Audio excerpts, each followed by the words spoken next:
नमस्कार। सोचिए, किसी भी वर्क साइट पर एक मामूली से काम और एक भयानक हादसे के बीच क्या चीज खड़ी होती है? अक्सर इसका जवाब एक इंसान होता है, परमिट रिसीवर। ये सिर्फ कोई जॉब टाइटल नहीं है, बल्कि सेफ्टी की सबसे बड़ी जिम्मेदारी है। आज हम इसी सिस्टम को गहराई से समझेंगे कि आखिर ये कैसे जिंदगियां बचाता है और हादसों को उनके होने से पहले ही रोक देता है। देखिए, इंडस्ट्रियल वर्क में हमेशा एक रिस्क छुपा होता है ना? एक छोटा सा रूटीन काम भी पलक झपकते ही एक बड़ी दुर्घटना बन सकता है। तो सवाल वही है, एक नॉर्मल काम को ट्रेजेडी बनने से आखिर रोकता क्या है? इसका जवाब कोई जादू नहीं है, बल्कि एक सोची समझी सिस्टमैटिक प्रक्रिया है। और वही प्रक्रिया है परमिट टू वर्क सिस्टम। इसे सिर्फ एक कागज का टुकड़ा समझने की गलती मत कीजिएगा। ये एक पूरा फॉर्मल डॉक्यूमेंटेड सिस्टम है, एक ऐसा फ्रेमवर्क जो ये पक्का करता है कि हर खतरनाक काम को शुरू करने से पहले उसकी ठीक से प्लानिंग हो, उसके रिस्क्स को परखा जाए और टीम के बीच कम्युनिकेशन बिल्कुल साफ हो, ताकि सेफ्टी हमेशा सबसे ऊपर रहे। तो आज हम इस सिस्टम को 5 हिस्सों में तोड़कर समझेंगे। शुरुआत करेंगे इसकी फॉर्मल प्रणाली से, फिर देखेंगे कि एक परमिट रिसीवर की जिम्मेदारी क्या होती है। उसके बाद काम से पहले की तैयारी, काम के दौरान क्या-क्या ध्यान रखना है, और आखिर में कुछ सीख और इस प्रक्रिया के समापन पर बात करेंगे। चलिए शुरू करते हैं। सबसे पहले इस सिस्टम की नींव को ही समझते हैं। आखिर ये फॉर्मल प्रणाली है क्या, और ये कैसे हर खतरनाक काम के आगे कंट्रोल की एक मजबूत दीवार खड़ी कर देती है। देखिए, हर परमिट सिस्टम ना बेसिकली 4 पिलर्स पर टिका होता है। पहले, रिस्क को पहचानो। फिर उसे कंट्रोल करने के उपाय सोचो। तीसरा, सही लोगों को रोल्स दो। और चौथा, हर स्टेप को वेरीफाई करो। सिंपल। और ये इतना जरूरी क्यों है? क्योंकि ये सिस्टम उन कामों को कंट्रोल करता है जहां एक छोटी सी चिंगारी यानी हॉट वर्क एक बड़ा धमाका कर सकती है, या जहां बंद जगह में यानी कन्फाइंड स्पेस में सांस लेना भी मुश्किल हो सकता है। अच्छा, तो सिस्टम समझ लिया। अब आते हैं इस सिस्टम के सबसे इम्पॉर्टेंट इंसान पर, परमिट रिसीवर। ये इंसान साइट पर सेफ्टी का असली गार्डियन होता है। उनका काम सिर्फ परमिट हाथ में लेना नहीं है, नहीं, ये एक बहुत बहुत बड़ी जिम्मेदारी है। उनकी पहली और सबसे जरूरी जिम्मेदारी है समझना। ये जो परमिट है ना, ये सिर्फ एक फॉर्म नहीं है, ये एक एक्शन प्लान है। सोचो, अगर एक भी डायरेक्शन गलत समझ ली तो इसका मतलब सीधा सीधा ये है कि कोई इंपॉर्टेंट सेफ्टी मेजर छूट गया। इसीलिए काम शुरू होने से पहले दिमाग में एक भी सवाल नहीं रहना चाहिए, सब कुछ क्रिस्टल क्लियर होना चाहिए। दूसरा पिलर है लागू करना, मतलब जो कागज पर लिखा है उसे जमीन पर उतारना। देखिए, कागज पर सेफ्टी प्लान बनाना आसान है, असली काम है उसे हकीकत में बदलना। इसका मतलब है ये चेक करना कि हर बैरिकेड, हर लॉक, हर वार्निंग साइन अपनी जगह पर है या नहीं। और ये सिर्फ काम के शुरू में नहीं, बल्कि हर एक पल जब तक काम चल रहा है।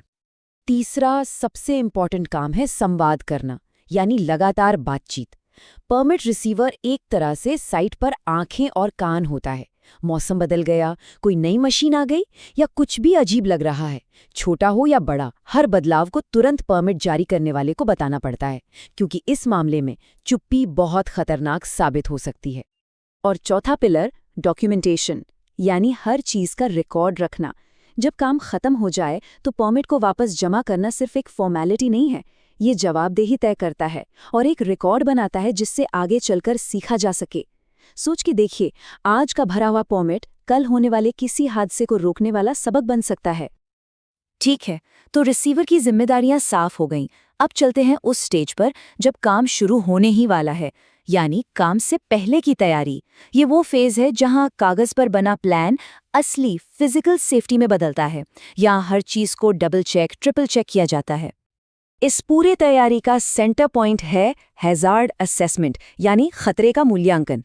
और ये कोई अंदाजा लगाने वाला खेल नहीं है, ये एक proper step by step process है।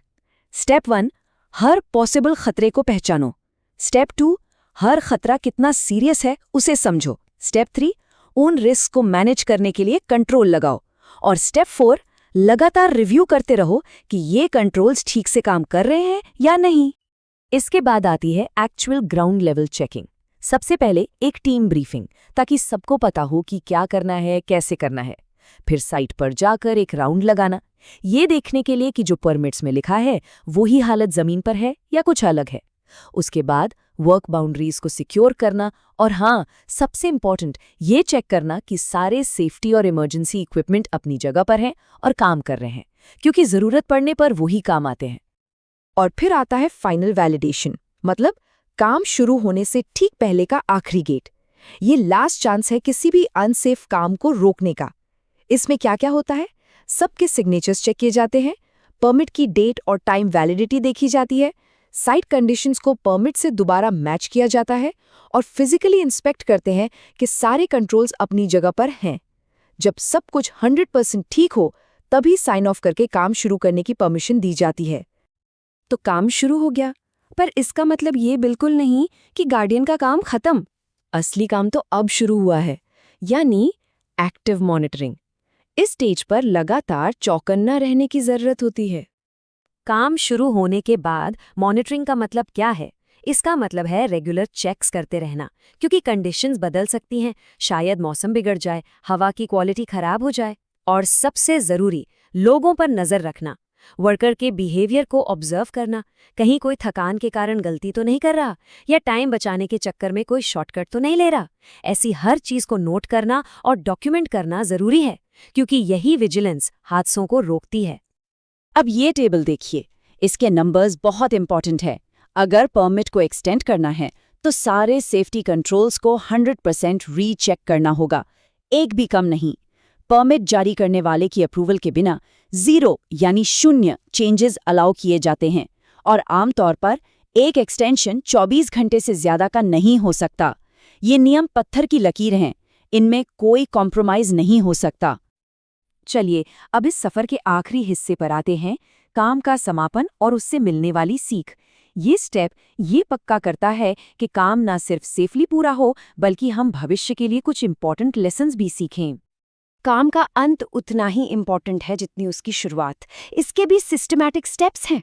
पहला, साइट को बिल्कुल साफ करना, सारे टूल्स, मटेरियल, कचरा सब कुछ हटाना। दूसरा, एक फाइनल इंस्पेक्शन करना कि सब कुछ पहले जैसा ठीक ठाक है या नहीं। तीसरा, जो भी टेम्पररी सेफ्टी कंट्रोल्स लगाए थे उन्हें सेफली हटाना। और आखिर में समापन फॉर्म भरकर परमिट जारी करने वाले को वापस देना। इससे ये सेफ्टी साइकिल ऑफिशियल तौर पर पूरा हो जाता है। अतीत की गलतियों से सीखना सबसे जरूरी है। टेक्सास सिटी रिफाइनरी का विस्फोट एक बहुत ही दुखद उदाहरण है। यहाँ क्या गलत हुआ? परमिट सिस्टम एक नॉन रूटीन काम के दौरान खतरों को पहचानने में फेल हो गया। मूल कारण क्या था? अधूरा हैजर्ड असेसमेंट और गलत हैंडओवर। इससे हमें क्या सीख मिलती है? यही कि हर काम, खासकर जो रोज नहीं होते, उनके लिए एक फ्रेश और पूरी तरह से रिस्क असेसमेंट करना ही पड़ेगा। पुराने पर निर्भर नहीं रह सकते। एक और केस स्टडी है कन्फाइंड स्पेस में हुई मौत की। यहाँ एक वर्कर बिना वैलिड परमिट के एक खतरनाक जगह में चला गया। क्यों? क्योंकि वहाँ सख्त एक्सेस कंट्रोल नहीं था, परमिट वेरिफिकेशन प्रोसेस कमजोर थी। इससे सीख ये मिलती है कि सिर्फ कागज पर नियम बनाना काफी नहीं है। अनधिकृत एंट्री रोकने के लिए फिजिकल बैरियर्स और सख्त वेरिफिकेशन प्रोटोकॉल्स दोनों ही बहुत जरूरी है। ये कोट परमिट रिसीवर की भूमिका को बिल्कुल आसान शब्दों में बता देता है। एक परमिट रिसीवर दुर्घटनाओं के खिलाफ रक्षा की आखिरी पंक्ति होता है, लास्ट लाइन ऑफ डिफेंस। ये एक ऐसी जिम्मेदारी है जो सिर्फ नियम फॉलो करने से पूरी नहीं होती। इसके लिए व्यक्तिगत सतर्कता और डेडिकेशन चाहिए। तो आखिर में इस एक सवाल पर सोचना जरूरी है। अगर परमिट एक ढाल है, एक शील्ड है, तो उस ढाल को पकड़ने वाले गार्डियन को, उस संरक्षक को मजबूत क्या चीज बनाती है? जवाब सिंपल है, ज्ञान, सतर्कता और अपनी जिम्मेदारी को पूरी गंभीरता से समझना। क्योंकि याद रखिए, कोई भी सिस्टम उतना ही अच्छा हो सकता है जितना उसे लागू करने वाला इंसान।